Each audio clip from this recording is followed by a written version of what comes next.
Oke, jadi Gimana, everybody okay? everybody, alhamdulillah. Bang Dino gimana kabarnya sekarang? Saya Udah? oke, jadi What happened? saya udah sembuh dari COVID, right? Dan saya tentu aman karena antibodinya sekitar 6-7 bulan. Jadi mungkin saya masih ada 2-3 bulan yang kebal, right? But memang benar harus semua orang hati-hati, jangan anggap remeh. Iya. Karena gini, ada satu cerita seorang yang benar-benar tinggal di rumah, ya orang tua, karena dia nggak mau kemana-mana, dia tetap dapat dan akhirnya meninggal. Saya nggak sebutkan namanya tentu, tapi dia dapatnya dari mana? Dari satpamnya. Satpamnya punya istri yang kena. Gitu.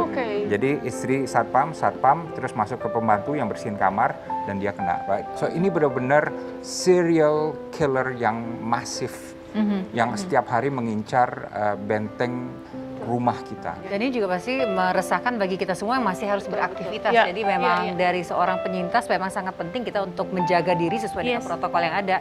Apalagi kesibukannya saat ini Bang Dino menjadi penasehat utama kementerian. Ditunjuk langsung oleh Menteri Parekraf nih ya.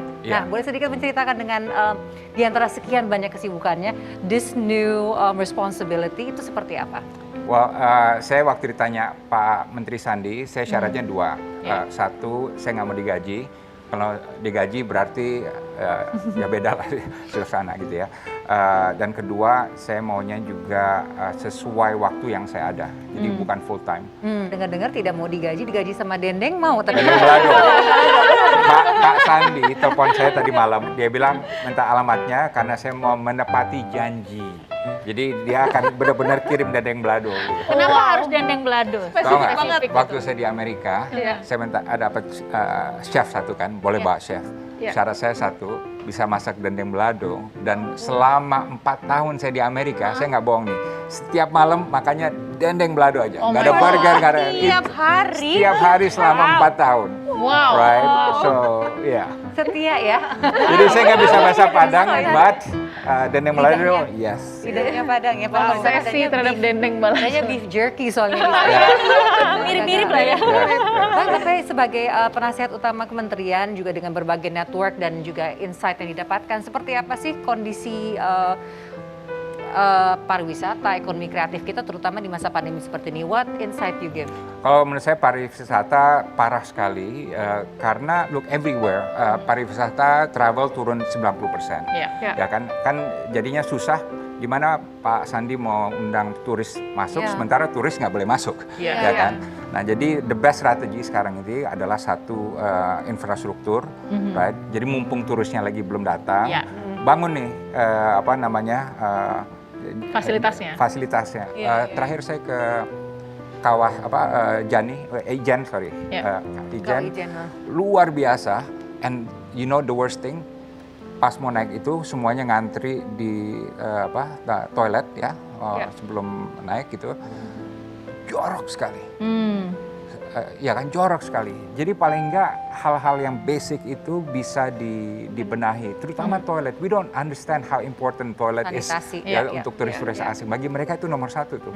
Nah sekarang sebenarnya yang kita penasaran juga ini kan orang Indonesia kan sebenarnya sudah nggak sedikit loh yang kenal sama Bang Dino gitu. Walaupun Bang Dino lamanya di luar kan sebenarnya. Nah ini tapi kan sebenarnya memang lahirnya di keluarga diplomat ya. Nah itu ceritanya gimana sih Bang? Jadi memang udah dibentuk nih dari... Iya, saya udah di brainwash dari kecil untuk jadi diplomat. Jadi untungnya saya nggak ada masa yang gamang mau jadi apa gitu. Tapi saya juga nggak pernah bermimpi jadi duta besar di Amerika Serikat. Wow. Tahu nggak gaji saya berapa? Pasti nggak percaya. Ayo. Gajinya. Gaji waktu baru mulai jadi diplomat. So Nadia gaji saya Rp60.000. Hah? Rp60.000 waktu baru masuk jadi pegawai negeri. See? Pegawai negeri. Pertama kali.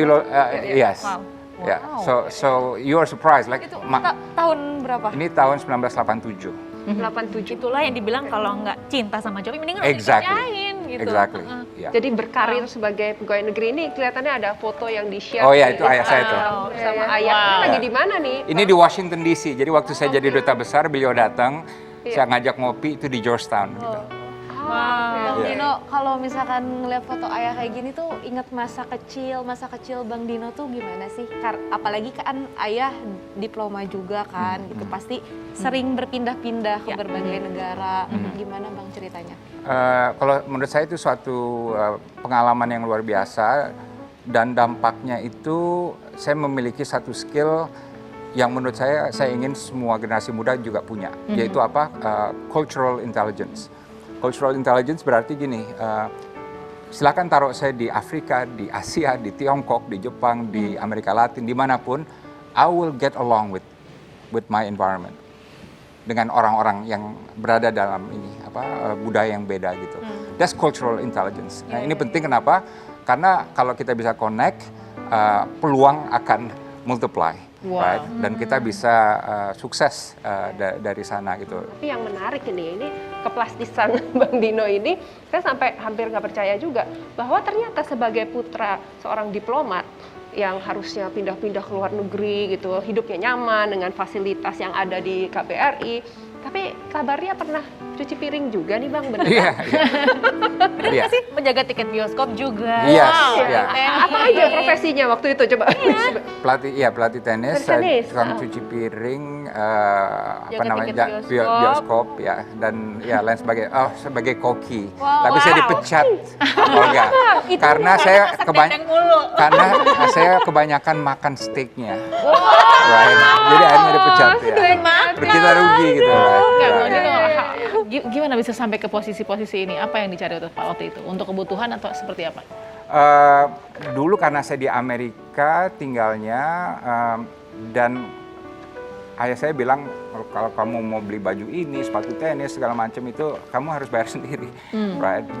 Saya dulu juga mau ke Meksiko, Acapulco, tapi ayah saya nggak mau bayar karena dia bilang, look, make your own money. Ya. Makanya umur 14, 15 saya udah mulai kerja waktu itu. Makanya anak saya itu kemarin yang umur 13, saya suruh kerja di satu restoran di Kemang. Ya, jadi ya itu sama juga bersih-bersihin, jadi tukang cuci segala macam. So he knows, he understands gitu. Terus semoga dia nggak seperti ayahnya habisin steak.